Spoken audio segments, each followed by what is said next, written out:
You know what I want you to be aware of? Jesus had persons who partnered with him in funding the gospel.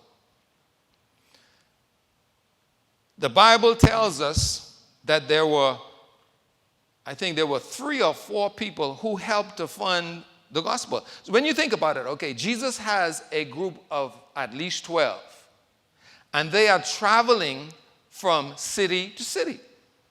Now, I don't know how many of you all have traveled from city to city with 12 people. Do you think there's a bill attached to that? What do you think, Brother Simmons? You think there's a bill attached to that? There's a bill attached to that. So Jesus is going around, and there are bills. And we know that there were bills because we know that there was a treasurer. The name of the treasurer was Judas. Okay? And Judas was sinking from the treasury. He was pocketing some of the funds.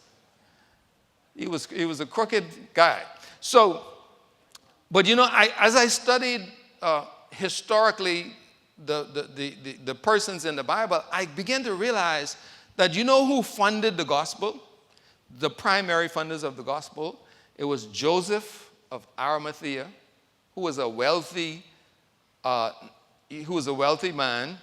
And then we had Joanna and Susanna. Joanna's husband was a high-ranking official in Herod's kingdom. And so Joseph of Arimathea and Joanna and her husband, they were funding the gospel. They were, and they were not support. They were, and also Nicodemus. And Nicodemus was a part of the Sanhedrin. He was secretly funding the gospel. So all of these trips that Jesus was taking, he funded part of it himself through the feeding of the 5,000. He said, well, I'll give some some extra, but he didn't go from city to city, and he didn't go to the hotel or wherever they were staying and say, well, I'm going to multiply hotel rooms. Disciples, just give us one room and I'll multiply it. No, that didn't happen. Somebody had to pay. And so there were partners in the gospel. Nicodemus was a partner.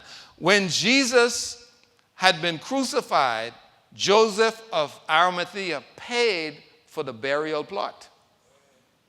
Okay? So he was a partner in the ministry.